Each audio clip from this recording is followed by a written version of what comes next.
જય સ્વામિનારાયણ વિદ્યાર્થી મિત્રો, લાસ્ટ દાખલાનું ડિસ્કશન કરતા હતા, આગળ વધારીએ. છેલ્લે આપણે કરેલા હતા કે 4.11 સુધી, આગળ વધીએ છીએ 4.12 કરાવેલો છે આ દાખલો 4.12 પણ એકવાર ફરીથી લઈ લઈએ. 4.12 વરસાદ શિરોલંબ દિશામાં 30 મીટર પર સેકન્ડની ઝડપથી પડી રહ્યો છે. વરસાદ છે નીચે તરફ આમ પડી રહ્યો છે 30 મીટર પર સેકન્ડના વેગથી, એને આપણે vr કહીએ, બરાબર. વરસાદનો વેગ vr બરાબર 30 મીટર પર સેકન્ડ. કોઈ સ્ત્રી ઉત્તરથી દક્ષિણ દિશા તરફ 10 મીટર પર સેકન્ડના ઝડપથી સાયકલ ચલાવી રહી છે. ઉત્તરથી દક્ષિણ તરફ, આપણે નોર્થ સાઉથ ઈસ્ટ વેસ્ટ અત્યારે થોડું આપણી અનુકૂળતા પ્રમાણે લઈ લઉં તો હું આમ કહીશ, માની લો કે આપણા આ સમતલની અંદર આ નોર્થ છે, આ સાઉથ છે. જો આ નોર્થ હોય, આ સાઉથ હોય તો ઈસ્ટ આ થશે, આ વેસ્ટ થશે, અને વરસાદ આમ પડે છે ઉપરથી. એટલે એક આમાં વેક્ટર ખાલી કન્સિડર કરવા માટે જરાક ધ્યાન રાખજો, બાકી બહુ સિમ્પલ અને સરળ. તો મેં ખાલી અત્યારે ઉત્તર દિશામાં આ લીધી છે. હવે આપણને શું કહે છે કે વરસાદ ભાઈ આ દિશામાં પડે છે, અધો દિશામાં વરસાદનો વેગ, પણ જે વુમેન છે એની ગતિ જે આપણને આપી છે 10 મીટર પર સેકન્ડની ઝડપથી ઉત્તરથી દક્ષિણ દિશામાં. તો ઉત્તર આમ છે એટલે ઉત્તરથી દક્ષિણ તરફ આ બાજુ આમ જાય છે. ઈ વેગને કહું vw, તો vw બરાબર કેટલું? vw નું મૂલ્ય 10 મીટર પર સેકન્ડ. 10 મીટર પર સેકન્ડ, હા ઓકે. તો એને એવું કીધું છત્રી કઈ તરફ નમાવવી છે. તો દેખીતી વાત છે કે આપણે અહીંયા સ્ત્રીએ છત્રી ધારો કે શિરોલંબ સાથે થીટા કોણે નમાવવી પડે છે. થીટા કોણ કેમ નક્કી કરે? તો પહેલા તો આપણને ખબર પડે કોઈ છત્રી હંમેશા એવા કોણે રાખવાની હોય કે જેથી કરીને હું કહું કે v વરસાદનો વેગ વુમેનની સાપેક્ષ જેમ ન હોય. વુમેનની સાપેક્ષ વરસાદનો વેગ, તો વુમેનની સાપેક્ષ વરસાદનો વેગ તો આ vr માઈનસ vw. તો અહીં હું કહી શકું ભાઈ vr કેમ નું હતું? તો કે vr આ તરફ છે, આ vr. હવે આ આકૃતિ દો. હવે vw, તો આની અંદર હું તમને કહું કે આ vw કેમનું છે? vw છે આ તરફ છે. જો બંને એક જ બિંદુમાંથી ડ્રો કરો ઓકે, એના કરતા આપણે કે જો ઓલી રીત ઉપયોગ કરવી હોય તો vr આ vw આમ છે તો v માઈનસ vw કેમનું થશે? આ બાજુ થશે. એનો ઇનડાયરેક્ટલી અર્થ એવો થઈ ગયો કે આ માઈનસ vw vr ની અંદર આ સદિશ આપણો માઈનસ vw છે આ તરફ આવ્યું. તો આ જે પરિણામી આપણને મળશે, જો હું આકૃતિ એક સ્પષ્ટ આના કરતા આપણે એક્ઝેક્ટ સમજીએ એ રીતે ડ્રો કરીએ, બાદબાકીનો ડાયરેક્ટલી સદિશ મળે એ રીતે જ લઈએ. આ બંને સદિશોને એક જ બિંદુમાંથી દર્શાવો. કયો? તો કે આ વરસાદનો વેગ, આ વરસાદ, આ સ્ત્રીનો વેગ vw. હવે સબાચકોની રીતનો ઉપયોગ કરો. તો જ્યારે સબાચકોની રીતનો આપણે ઉપયોગ કરીએ ત્યારે આપણે કહી શકીએ કે vr vw, તો એનો આ જે છે ને આ કયો થશે? પરિણામી સદિશ કહેવાય. આ થશે એનો પરિણામી સદિશ, ધ્યાન રાખજો આ. અચ્છા, એની સાથે હું આયા લખું માઈનસ vw. આ થઈ જશે આપણે કે આ માઈનસ vw. હવે આ અને આનો જો આપણે આ પરિણામી કરીએ તો આ ખરેખર કઈ દિશા થશે? આ કઈ દિશા થશે? હું એમ કહું આ જે સબાચકોના નિયમ પ્રમાણે જો આ દિશા લઉં તો આ દિશા કઈ કહેવાય?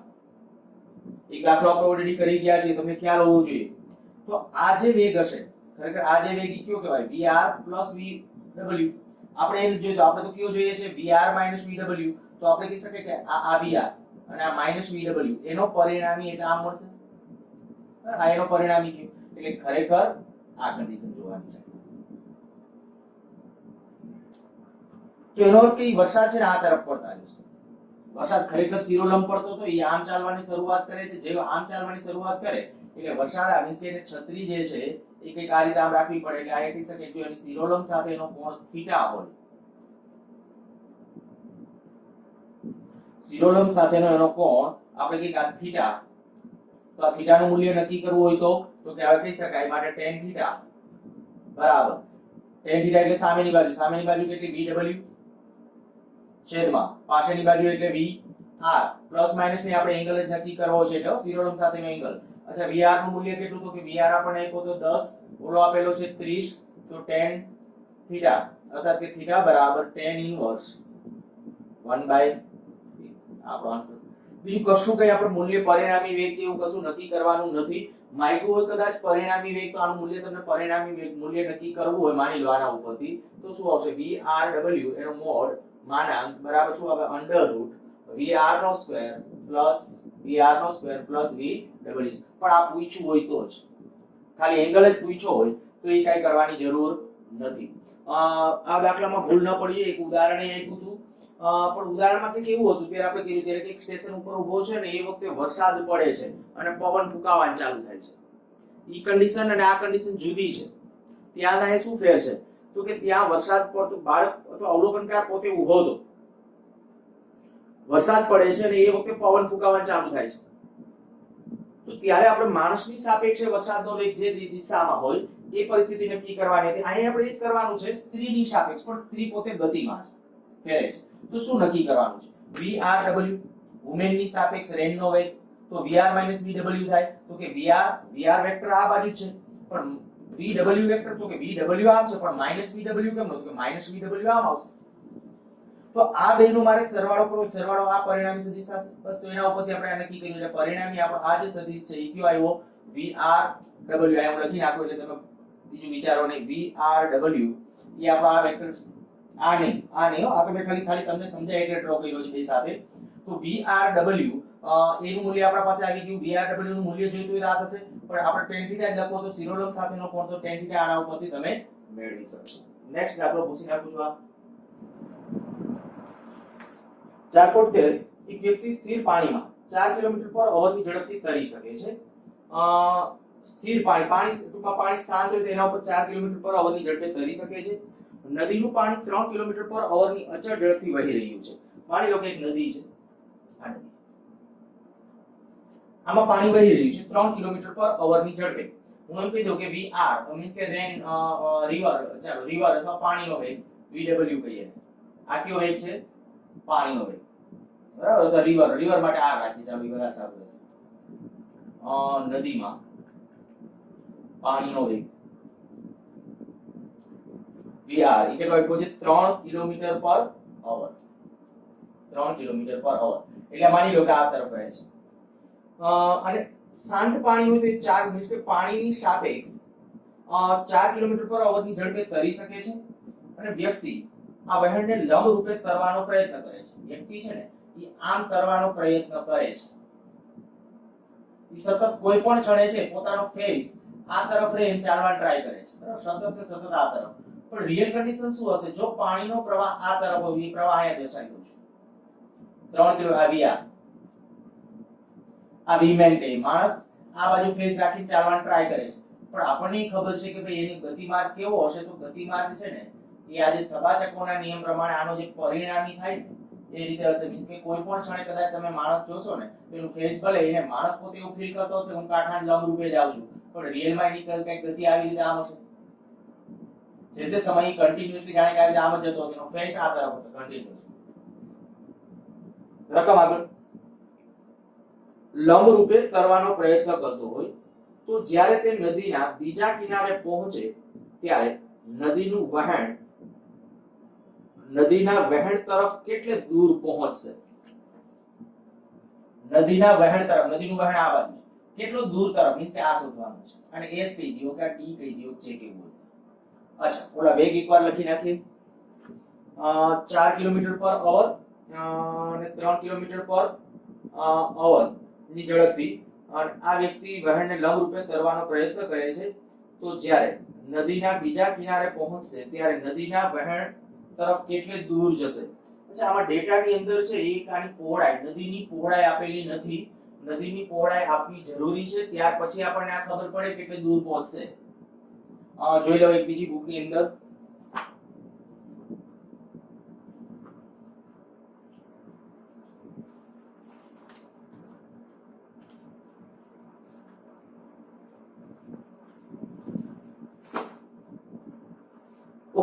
નદીની પહોળાઈ છે રકમમાં એટલો સુધારો કરી નાખ્યો 1 કિલોમીટર, બરાબર. નદીની પહોળાઈ લેવાની છે તમારે 1 કિલોમીટર. આ નદીની પહોળાઈ t.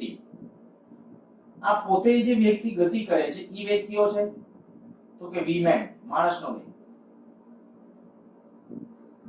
માણસનો વેગ એની શાંત પાણીની સાપેક્ષ માણસનો વેગ 4 કિલોમીટર પર અવર. આ આપણે આપ્યો ઈ બરાબર છે 4000. હા 4 છે. ઓકે.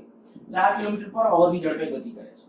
તો શું કરી શકો તમે? તો બહુ સિમ્પલ અને સરળ. જો તમારે આ શોધવું છે નદીની પહોળાઈ, એને આપણે કીધી d આપ્યું છે, માની લો આ નદીની પહોળાઈ એટલે d લઈ લે. નદીની પહોળાઈ અને આ વેગ કયો છે?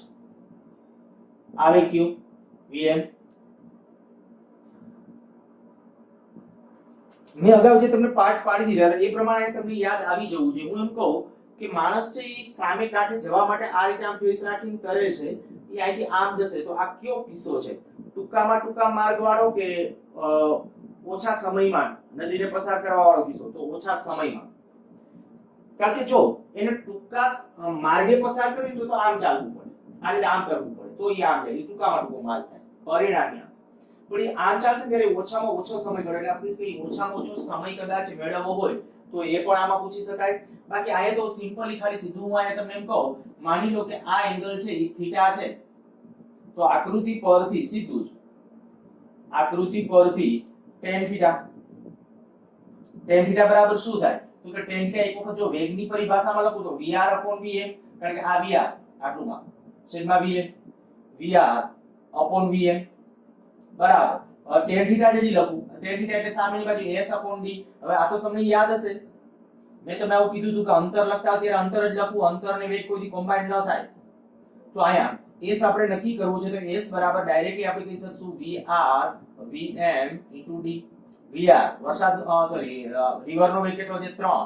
આ vm માણસનો વેગ કેટલો? 4. અને આ 1 કિલોમીટર, તો આપણે કહી શકીએ 3/4 એટલે કે 0.75 કિલોમીટર અથવા કે 750 મીટર. આપણો આન્સર આવશે. અત્યારે જે પૂછ્યું તેના પર માની લો કે વધારામાં સમય પૂછે, બરાબર? સમય પૂછે તો જો પસાર થતા લાગતો સમય શોધવો હોય, આ વધારામાં છે, ધ્યાન રાખજો. આ એક્સ્ટ્રા આ લખી નાખું છું. આમાં નદીને પસાર કરતા લાગતો સમય, તો મેં તમને કીધું હતું કે ભાઈ આ તમે અંતર આમ જાણો છો તો આ દિશાનો વેગ કરી નાખો. અંતર ભાગ્યા વેગ, તો અંતર કેટલું? 1 કિલોમીટર ભાગ્યા વેગ, ઈ દિશાનો લખી નાખો vm. vm કેટલો આપ્યો? 4 કિલોમીટર પર અવર, તો 1/4 આટલા કલાક, તો 0.25 કલાક અર્થાત કે 15 મિનિટ. આ સમય થઈ ગયો. કોઈ પણ ટર્મિનોલોજી તમને પૂછે, એ ટર્મિનોલોજી ટૂંકમાં તમને આના રિલેટેડ ટર્મિનોલોજી આવડતી હોવી જોઈએ. સારું, ચાલો આગળ. 4.14 એક બંદર પાસે હવા 72 કિલોમીટર પર અવરની ઝડપથી વહી રહી છે. એક બંદર છે, 72 કિલોમીટર પર અવરની ઝડપથી પવન ફૂંકાઈ રહ્યો છે. આ બંદરમાં ઉભેલી એક નૌકા ઉપર લગાવેલ ઝંડો નોર્થ ઈસ્ટ દિશામાં ફરકી રહ્યો છે. તો પહેલા તો હું જો થોડી ડિરેક્શન દર્શાવી દઉં. અત્યારે આપણે ઉર્ધ્વ દિશા સાથે લેવા દેવા નથી એટલે નોર્થ ઉપર લઈ લઉં છું. આ રીતે આ કહી દે આ નોર્થ, સાઉથ, ઈસ્ટ, વેસ્ટ. ખરેખર આમ સમજવાનું કે આ આખું સમતલી આમ, બરાબર? આ રીતે આમ નો હોય, કારણ ઉત્તર દિશા આમ નો, ઉત્તર દિશા આમ, એ આપણે જાણીએ છીએ. અચ્છા, હવે પહેલા શું કહે છે? આપણે આવું કીધું છે કે એક બંદર પાસે હવા 72 કિલોમીટર પર અવરની ઝડપથી વહી રહી છે અને બંદર પાસે ઉભેલી એક નૌકા ઉપર લગાવેલ ઝંડો. આ બંદર પાસે માની લો કે એક નૌકા ઊભી છે, તો એમાં જે ઝંડો છે એ કેમનો? તો કે નોર્થ ઈસ્ટ દિશામાં, એટલે બરાબર આ બાજુ.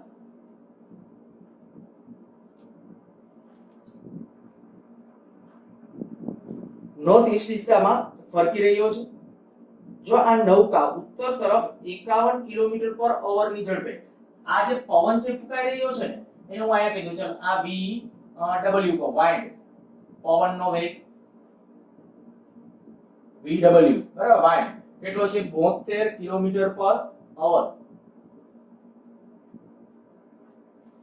આ આપણને આપ્યું છે એટલે એનું મૂલ્ય આપ્યું છે અને એ વખતે બોટ સ્થિર હતી આ જ્યારે પવન અત્યારે આ બાજુ ત્યારે ઝંડી આ બાજુ કારણ કે પવનનો વેગ ઈ જ કહેવાય પહેલા શું કહે છે બોટ સ્થિર હતી જો એમાં રકમમાં સ્પષ્ટ શબ્દ છે બંદર પર ઉભેલી એક નૌકા બંદર પાસે નૌકા ઊભી છે ત્યારે એનો ઝંડો આમ જાય છે તો એનો અર્થ એવો થઈ ગયો પવન આ દિશામાં છે બસ મેં આ લખી નાખ્યું છે પવનનો વેગ વાઇન્ડ વિન્ડ જે કહેવાય VW બરાબર 72 કિલોમીટર પર અવર આ નૌકા ઉત્તર દિશામાં 51 કિલોમીટર પર અવર ની ઝડપથી જો નૌકા મંડે આ તરફ આમ ગતિ કરવા વી બોટ કહી દો એને બરાબર તો VB નૌકાનો વેગ અથવા બોટનો વેગ એને VB તરીકે લઈએ છીએ કેટલો આપ્યો છે 51 કિલોમીટર પર અવર તો નૌકા પર લગાવેલ ઝંડો કઈ દિશામાં ફરકવા લાગશે બહુ સરસ ક્વેશ્ચન છે આપણને એવું કીધું છે કે બોટ જ્યારે સ્થિર ઊભી હતી ને ત્યારે આ તરફ છે હું એને સદિશ ફોર્મેટમાં લખી નાખું સોલ્યુશન ની અંદર આપણે પહેલું કામ એ કરીએ કે VW એને વેક્ટર ફોર્મમાં લખું સદિશ સ્વરૂપે તો જોજે આ એંગલ કેટલાનો કહેવાય 45 કેમ ખબર પડે તો કે આ દિશા જે નોર્થ ઈસ્ટ મેં આની પહેલા કીધું હતું કે નોર્થ ઈસ્ટ એટલે બરાબર શું સમજવાનું ઈશાન ખૂણો વચ્ચેનો ખૂણો તો આનો આ બાજુનો ઘટક આ બાજુ મૂકી દો આ બાજુ x અક્ષ લઈ લો છો આ x અક્ષ આ બાજુ y અક્ષ આપણે આ રીતે લઈ લઈએ છીએ જો આ x અક્ષ કહીએ તો x અક્ષ બાજુનો ઘટક એટલે શું થશે VW એટલે કેટલા 72 cos 45 i cap વત્તા 72 sin 45 j cap આ i cap અને j cap y સાથે મેં સાંકળેલું છે એટલે બરાબર આના ઉપરને આપણે y અક્ષ કહી દીધેલું છે અચ્છા આ કેટલું થશે 72 cos 45 એટલે 1/√2 i cap આ 72 1/√2 j cap એપ્રોક્સ આ કેટલું થશે 36√2 આ 36 દુ 72 એટલે હા i cap વત્તા 36√2 j cap આ VW લગભગ આનું મૂલ્ય એપ્રોક્સ તમે મૂલ્ય ગણવા જાવ ને તો આનું મૂલ્ય છે ને 50.9 જેવું મળે છે બરાબર મેં કેલ્ક્યુલેટ કરેલું છે આને 51 કહી દઈએ છીએ 51 i cap ખરેખર આવશે 50.90 જેવું 50.90 36 ગુણ્યા √2 કરશો ત્યારે i cap વત્તા 51 j cap આટલા મીટર પર સેકન્ડ VW હવે આપણને ખબર પડવી જોઈએ કે જ્યારે બોટ ગતિ શરૂ કરે ત્યારે ઝંડો કેમનો જશે તો કે બોટની સાપેક્ષ પવનનો વેગ બોટ ગતિ શરૂ કરે આ વિધાન તમારા સમજૂતી માટે લખું બોટ ગતિ શરૂ કરે એટલે ઝંડો અથવા ધ્વજા ઝંડો એ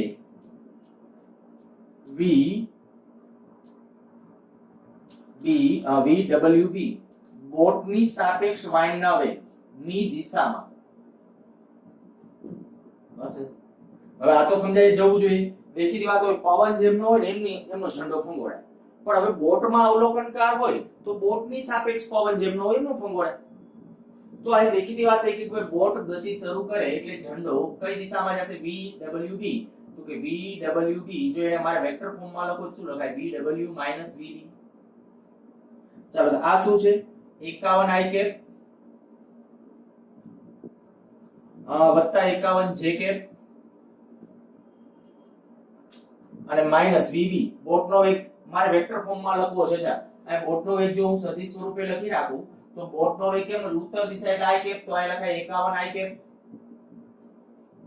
તો આ લખી નાખીએ VB એટલે માઈનસ 51 i cap તો થઈ જશે આટલું 51 j cap VBW તો આનો અર્થ એવો થઈ જાય કે હવે ઝંડો કઈ દિશામાં જશે j cap અચ્છા મેં ભૂલ કરી આયા છે ને આ દિશાને આપણે આ લેવાનું j cap હા આયા j cap લેવાનું છે તો આયા j cap આવશે જો આયા j cap આવશે તો આયા શું વધશે i cap ખાલી એનો અર્થ એવો થઈ જાય કે માટે ઝંડો હવે કેમનો જશે ઈસ્ટ દિશામાં આ એપ્રોક્સ આયા લખી નાખું એપ્રોક્સ એટલા માટે અહીંયા આપણે એપ્રોક્સ કહ્યું છે. હા, ઝંડો આઈ કેપ છે. આઈ કેપ એટલે કઈ દિશા? આ બાજુ, ઈસ્ટ. આમ ઝંડો એ પૂર્વ દિશામાં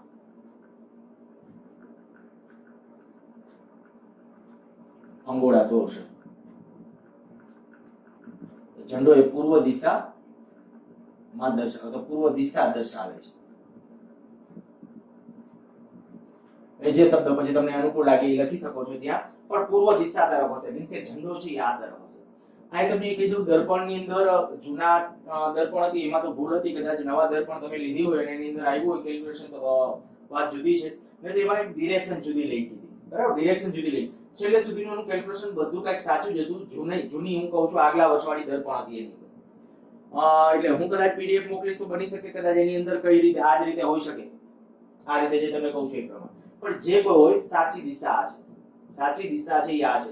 જૂની પ્રમાણે કાંઈ હોય તો એનું મોડિફિકેશન એમાં સમજવાનું, તમારે તો આ પ્રમાણે આખો દાખલો લખવાનો છે. આગળ વધીએ.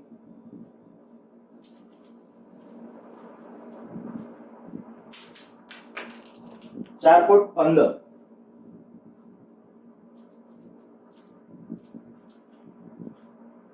એક લાંબા હોલની છત 25 મીટર ઊંચી છે. હોલ બહુ લાંબો છે એવું કહી દીધું છે. એની છત 25 મીટર ઊંચી છે. આ હોલ હોલ અતિ લાંબો, બરાબર? આપણે વિચારવાનું આપણી જેટલી જરૂરિયાત હોય એ પ્રમાણે. અત્યારે પણ આપણે આકૃતિ એટલી બધી મોટી નહીં દર્શાવી. છત 25 મીટર ઊંચી છે. આ 25 મીટર ઊંચી છે છત.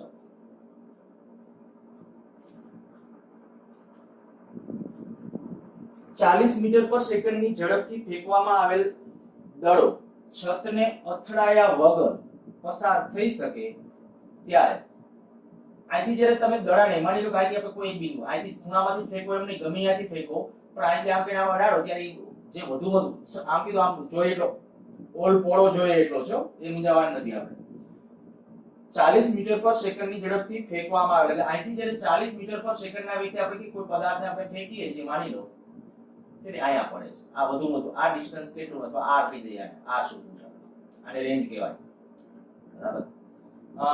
આ જે એંગલ છે એ એંગલ આપણને આપ્યો નથી, એ થીટા કહી દઈએ, પણ એનો વેગ આપ્યો છે. વેગ કેટલો આપ્યો છે? 40 મીટર પર સેકન્ડ. 40 મીટર પર સેકન્ડ. હવે આપણે કીધું છે વધુમાં વધુ આમ કેટલે દૂર સુધી જઈ શકે. જો આ વેગ ફિક્સ કરી દીધો છે 40 મીટર પર સેકન્ડ નો વેગ, અને હાઈટ આને ટચ કર્યો હોય ભટકાવો ન જોઈએ. ભટકાય તો પાછો અહીંયા પડી જાય. એટલે આપણે જ્યારે ઓરડાની અંદર એમ કે ભાઈ દડાનો ઘા કરી આમ ક્રોસમાં, એ કયા એંગલે કરવો એ તમારા ઉપર છે. પણ શરત એટલી છે કે આટલા વેગથી કરવાનો છે અને છતને જસ્ટ ટચ થાય એવી રીતે. જસ્ટ ટચ થવો એટલે ભટકાવવો નહીં, બરાબર? આપણે કરે કે મહત્તમ ઊંચાઈ પહોંચે ત્યારે આમ સ્લીપ થઈને આમ નીકળી આવવું જોઈએ, બસ એ રીતે.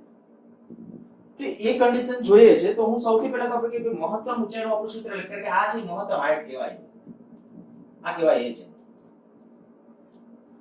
તો જો આપણે h નું મૂલ્ય આ આપણે નક્કી કરવું છે મહત્તમ ઊંચાઈનું, તો h બરાબર સૂત્ર શું?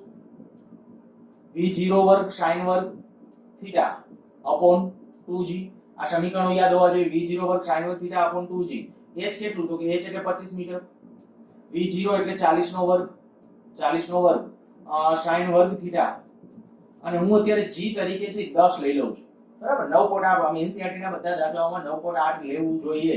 તમે તમારી રીતે પછી કેલ્ક્યુલેશનો કરી શકશો. હું અત્યારે ખાલી આપણો હેતુ સચવાય એ રીતે ખાલી કેમ કેલ્ક્યુલેશનો કરવા એ શીખવાડું છું.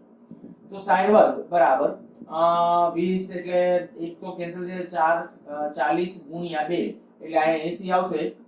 25 ના છેદમાં 80 આવું વધશે. 25 આયા હતા, 40 નું 80 કારણ કે 20 કેન્સલ થયા. ઓકે, બરાબર છે. આયા આનું વર્ગમૂળ નીકળી જશે, આનું વર્ગમૂળ નહીં નીકળે તો sin વર્ગ. ઓકે, આનું રાખી દેવું. ચાલો sin વર્ગ એકવાર 5 કેન્સલ કરી નાખીએ. આયા 5 અને 16, 16 50 80, બરાબર છે? 5 ના છેદમાં 16. તો sin થીટા બરાબર કેટલું આવશે? વર્ગમૂળ 5 છેદમાં વર્ગમૂળ 16, અર્થાત કે વર્ગમૂળ 16 નું વર્ગમૂળ કેટલું થઈ જશે? 4 √5 છેદમાં 4.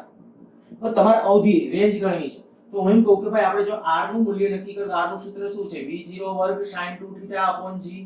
આ સમીકરણ તો બધાને યાદ હોવા જોઈએ તો v0 વર્ગ sin 2θ એટલે આમ લખાય 2 sin θ cos θ. આ સહેલું પડશે તમને.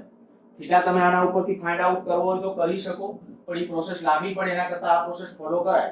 તો જો આયા હું તમને એમ કહું કે આ એંગલ થીટા હોય તો sin θ લખો તો સામેની બાજુ કેટલી √5 કર્ણ કેટલો 4.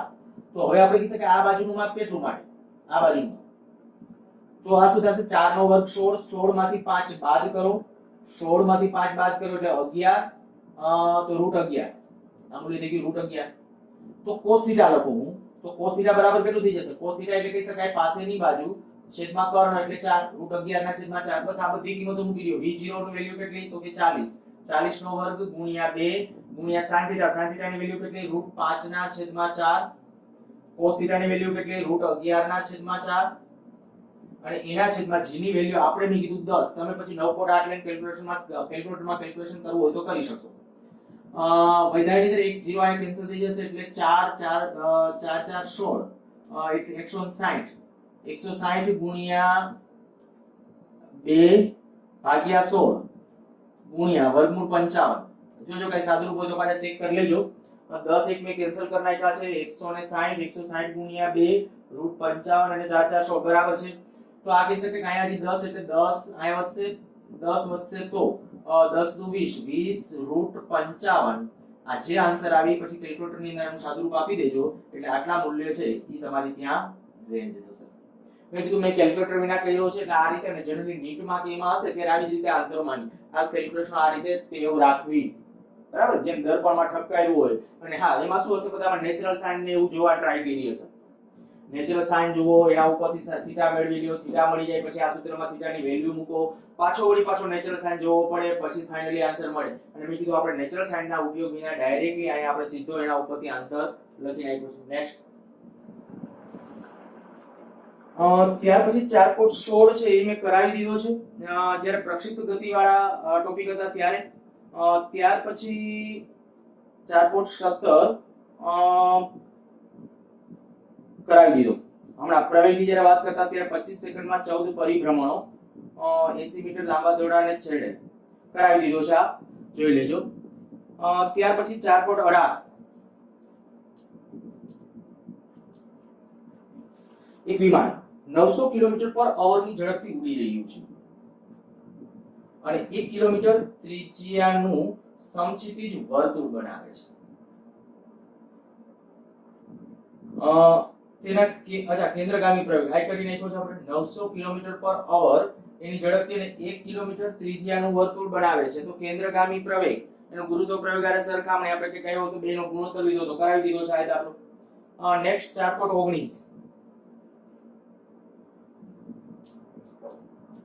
4.19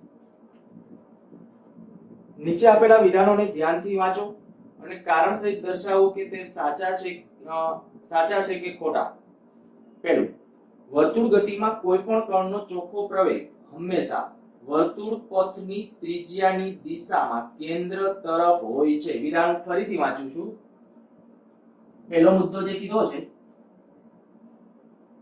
આ માની લો કે આ વર્તુળાકાર માર્ગ છે. જોજો વિધાન બોલું છું.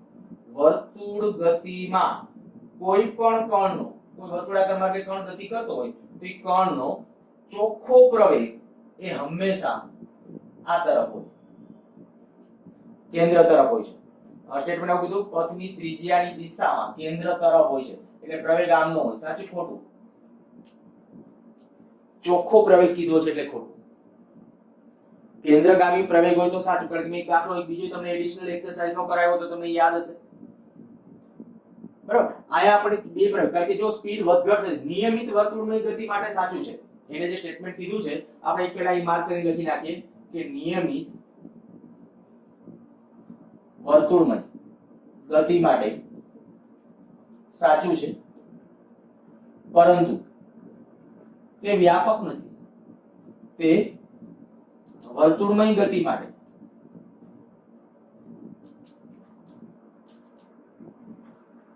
હંમેશા સાચું હોતું નથી. કારણ તરીકે લખવું હોય તો આપણે કહી શકાય કે a એની દિશા કઈ હોય તો કે AC + AT, આનાથી જે પરિણામી દિશા મળે AC + AT, એનાથી જે દિશા મળે એટલે ખાસ ધ્યાન રાખવાનું દિશા, જો પ્રવેગની દિશા મારે જોઈતી હોય તો સ્પર્શીય ઘટક એટલે જે પછી ગમી ઘટક એની સાથેનો એંગલ તમારે નક્કી કરવો હોય એના ઉપરથી AT/AC એ રીતે લખી શકો છો. થીટા બરાબર લખવું હોય તો દિશા માટે આપણે કહી શકાય દાખલા તરીકે થીટા બરાબર tan ઇન્વર્સ AT. AT કયો છે? સ્પર્શીય ઘટક છે. મેં એક દાખલા વખતે ઇન્ક્લુડ કર્યું હતું એટલે ધ્યાન રાખજો, નીટનેજી વાળા ખાસ.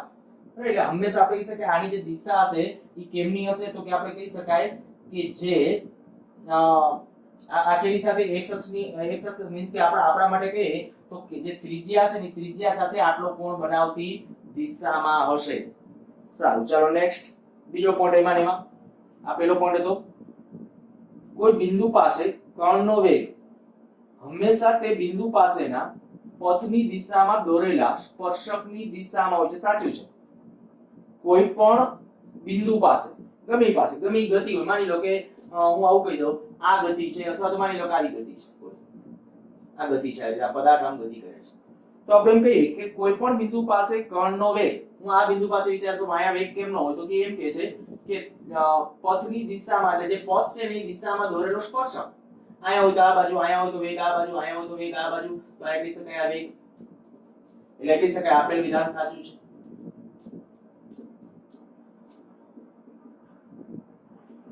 નેક્સ્ટ સી નિયમિત વર્તુળ ગતિ કરતા કણ માટે એક પરિભ્રમણ પર લીધેલ સરેરાશ પ્રવેગ શૂન્ય હોય છે. આ નિયમિત વર્તુળમય ગતિ હોય ત્યારે પ્રવેગ હોય કયો? કેન્દ્રગામી પ્રવેગ. પણ એમ કીધું છે એક પરિભ્રમણ પર લીધેલ સરેરાશ પ્રવેગ. તો એક પરિભ્રમણ એટલે શું? માની લો અહીંથી સ્ટાર્ટ કરે છે, કણ આમ ગતિ કરે છે, બરાબર? ત્યારે આપણે કહી શકાય કે જો મારે સરેરાશ પ્રવેગનું મૂલ્ય જોઈતું અહીંયા વેગ, હવે એક પરિભ્રમણને અંતે પાછો જે વેગ સદિશ આવશે એના ઉપર જ આવે કે નહીં? આખું એક પરિભ્રમણ પૂરું થાય દેખીતી વાત છે કે હું આમ લખું કે સરેરાશ પ્રવેગ બરાબર વેગમાં ફેરફાર છેદમાં સમયગાળો. હવે વેગનો ફેરફાર કેટલો? એક પરિભ્રમણને અંતે એક પરિભ્રમણ કરો એટલે અહીંયા આપણે કહીએ કે આ વેગ છે v, પાછો વળી પાછો આવો નિયા આવો કારણ કે એક પરિભ્રમણ પૂરું થાય એટલે વેગ ઇના આવી જશે. એટલે હું અહીંયા લખીશ કારણ તરીકે કે અહીં એક પરિભ્રમણને અંતે વેગનો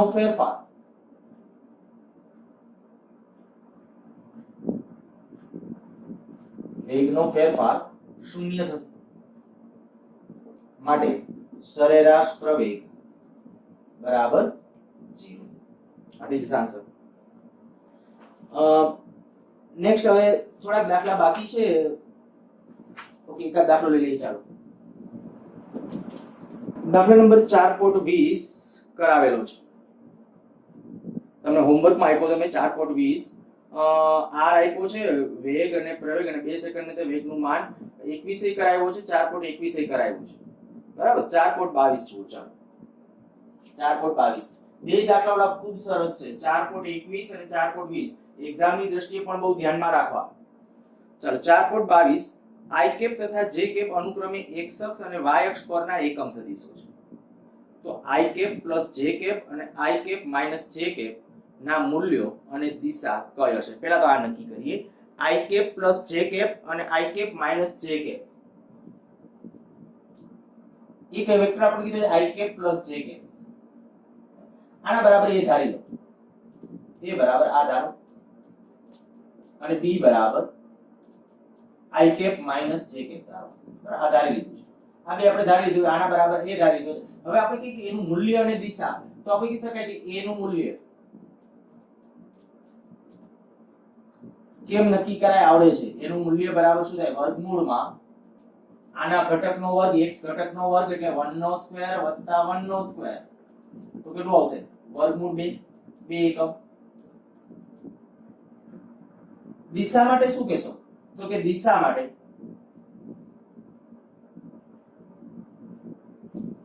થીટા બરાબર tan ઇન્વર્સ કયો ઘટક y ઘટકના છેદમાં x ઘટક ay છેદમાં ax તો tan ઇન્વર્સ y ઘટક કેટલો તો કે 1 x ઘટક કેટલો 1 તો tan ઇન્વર્સ 1 એટલે કે 45 અંશ. હવે આ એંગલ કેની સાથે જોજો આ કયું ચરણ છે આ i કેપ એટલે આમ આવશે અને j કેપ એટલે આમ આવશે તો આપણે કહી શકાય આ સદિશ છે એ આમાં છે તો કહી શકાય માટે સદિશ a અથવા i કેપ વત્તા j કેપ એ ધન x અક્ષ સાથે ધન y તરફ 45 અંશનો કોણ બનાવતી દિશામાં હશે. હવે b માટે બીજા માટે નક્કી કરો. b નું મૂલ્ય સદિશ b એનો મોડ જોઈતો હોય તો મોડ તો આટલો જ આવશે √1 સ્ક્વેર પ્લસ -1 સ્ક્વેર તો વર્ગમૂળ 2 એકમ. આમાં કોઈ ચેન્જ નહીં આ મૂલ્ય. અચ્છા દિશા માટે જો વાત કરવી છે તો પાછા આપણે કહીએ કે b ની દિશા માટે તો b ની દિશા માટે શું આવશે θ બરાબર tan ઇન્વર્સ dy y નો ઘટક dy y ઘટક છેદમાં x ઘટક. હવે અહીંયા તમારે અહીંયા y ઘટક કેટલો -1 છે આ +1 છે.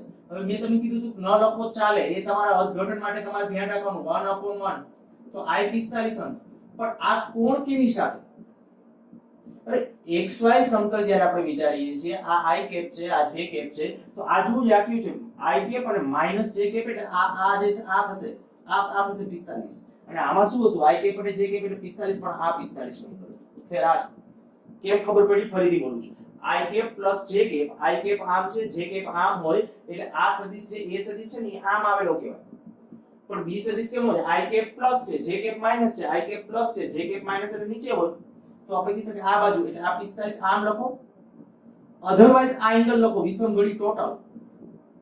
જો ટોટલ એંગલ લખવા જશો તો 360 માંથી 45 બાદ કરો એટલો 360 - 45 આ એંગલ થીટા કહો તો થીટા ડેશ કે બરાબર થીટા ડેશ તો 360 - 45 તો 315 અંશ એટલે કેટલીક બુકોની અંદર આવી રીતે આમ આન્સર લખેલો હોય તો ખોટો નથી. તમે કાં તો આન્સર આમ લખો આમ i કેપ - j કેપ સદિશ x અક્ષ સાથે ઋણ y અક્ષ તરફ 45 અને જો કોઈને આમ ન લખવું હોય તો એક વિધાનમાં કે ધન x અક્ષ સાથે આટલાના કોણ હશે તો આમ લખો ધન x અક્ષ સાથે આટલાનો કોણ કારણ કે કોણ હંમેશા છે ને વિષમઘડી લેવાય છે કોણ હંમેશા આ રીતે આમ વિષમઘડી દિશામાં લેવાનું તો 300 અથવા આ જવાબ મારે દિશા માટેનો જવાબ ફરીથી લખું છું કોઈને એમ થાય આ લખો અથવા આ લખો બે માંથી ગમે તો i કેપ - j કેપ સદિશ એ x અક્ષ સાથે 315 અંશનો કોણ બનાવતી દિશામાં હશે. અમે બે જવાબ એટલા માટે કીધા છે કે કદાચ નીટ માં કે જી ની અંદર આવે આવો પૂછી શકે કન્સેપ્ચ્યુઅલ ક્વેશ્ચન છે એની પરિસ્થિતિઓ વધારતા જાય છે તો તમે કહી શકો કે આમે કહી શકે હા અને ઘણી વખત -45 લખે તોય સાચો પાછો ધન x અક્ષ સાથે -45 અંશનો કોણ બનાવતી દિશામાં તોય આન્સર સાચો કહેવાય. +45 એટલે આ વિષમઘડી હોય ને બધા પ્લસ એંગલ લેવાના એ સમઘડી હોય ઘડિયાળની દિશામાં તો એ બધા માઈનસ લેવાના એંગલ આયા સદિશ માટે બરાબર છે. સારું બીજો પાર્ટ આવો કીધો છે એ સદિશ. હવે આ સદિશ એ આ બદલાઈ નાખ્યો બરાબર ત્યાં તમારે જે આપણે ab ને ab હવે ભૂલી જાજો હવે આયા 2i કેપ વત્તા 3j કેપ આ સદિશ એ આપ્યો છે ના i cap plus j cap અને i cap minus j cap દિશાઓના ઘટકો શોધો. આલેખીય રીતનો ઉપયોગ કરી શકો છો. આલેખીય રીત કરતા આપણે ડાયરેક્ટ આનો હું એમ કહી દઉં કે એક વખત સદિશ b બરાબર હવે આ b બરાબર આધારી લઉં છું i cap plus c cap j cap અને c બરાબર ઓલું કહી દઉં છું i cap minus j cap આ બે આપણે ધારેલા છે. ધારેલા આ તો i પાછો રકમ ની અંદર આ કીધા છે ને i cap plus j cap ની દિશાનો આપણે ઘટક મેળવવાનો હતો અને i cap minus j cap ની દિશાનો ઘટક મેળવવાનો હતો તો આ બે ખાલી b ને c ના બરાબર ધારી લીધું છે તો આની દિશાનો ઘટક એનો a નો b ની દિશાનો ઘટક યાદ કરો મેં થિયરી લેક્ચર વખતે વેક્ટર વખતે તમને એમાં કીધું હતું કે જ્યારે આ દાખલા તરીકે કોઈ પણ બે સદિશો હોય આ સદિશ a છે આ સદિશ b છે જો આ સદિશનો મારે આ તરફનો ઘટક આના ઉપર લંબપાદ ડ્રો કરી નાખો આ એંગલ થીટા હોય તો આ ઘટક કયો કહેવાય a cos થીટા આને શું બોલાય a નો b પરનો ઘટક આપણે આના પરનો ઘટક મેળવવો તો હું લખું સદિશ a no i cap plus j cap એટલે કે આ b ની દિશાનો ઘટક તો એ ઘટક શું થશે a cos થીટા તો આ તો તમને યાદ છે a ડોટ b છેદમાં b નું મૂલ્ય ચાલો ઉપર હમણાં આપણે b નું મૂલ્ય તો મેળવ્યું હતું √2 એકમ આવ્યું હતું a ડોટ b મેળવી લઈએ તો આ a સદિશ કેટલો 2i cap plus 3j cap dot b સદિશ કેટલો i cap plus j cap છેદમાં b નું મૂલ્ય કેટલું આવ્યું હતું હમણાં જ આપણે મેળવ્યું √2 હા આ નું મૂલ્ય મેળવશું એટલે √2 આ લખી નાખું છું b નું મૂલ્ય અને c નું મૂલ્ય બરાબર b નું મૂલ્ય કેટલું √2 અને c નું મૂલ્ય પણ કેટલું આવશે √2 નું મૂલ્ય √2 જ આવશે હવે આનો i સાથેનો i ગુણાકાર તો આપણે કહીશું 2 ગુણ્યા 1 i ડોટ i1 થશે તો 2 પછી i ડોટ જે 0 થાય કરવા જરૂર પછી આ 3 ગુણ્યા i આવશે પણ 0 તો 3 i વત્તા 3 છેદમાં √2 તો શું થયું 5/√2 તો આ કહી શકાય a cos થીટા એટલે કે આ ઘટક થઈ ગયું જેને માંગ્યો તો અને આ જ રીતે હજી આપણે એવું કીધું છે કે સદિશ a નો c બરાબર i cap minus j cap ની દિશાનો ઘટક તો શું લખશું a cos થીટા બરાબર આ ઘટક એટલે કયો આ a cos થીટા તો a cos થીટા બરાબર શું આવશે a ડોટ c છેદમાં c નું મૂલ્ય ચાલો a ડોટ c મેળવવો છે તો a કેટલો છે 2i cap plus 3j cap હવે જો આયા ડોટ ગુણાકારમાં ને એમાં લોચા લાગતા હોય તો એક વખત ડોટ ગુણાકાર ક્રોસ ગુણાકાર ઝડપથી રિપીટ કરી જાવ છેદમાં c નું મૂલ્ય કેટલું તો કાઈ આપણે લખી નાખ્યું છે √2 એકમ ચાલો આ બેનો ડોટ ગુણાકાર કરવો છે તો i વાળા પદ રહેશે એટલે એક તો 2 રહેશે અને 3 ગુણ્યા -1 છે એટલે -3 છેદમાં √2 તો કેટલું રહેશે આયા તો કે -1/√2 આ થઈ જશે a cos થીટા સારું વધારે આવતા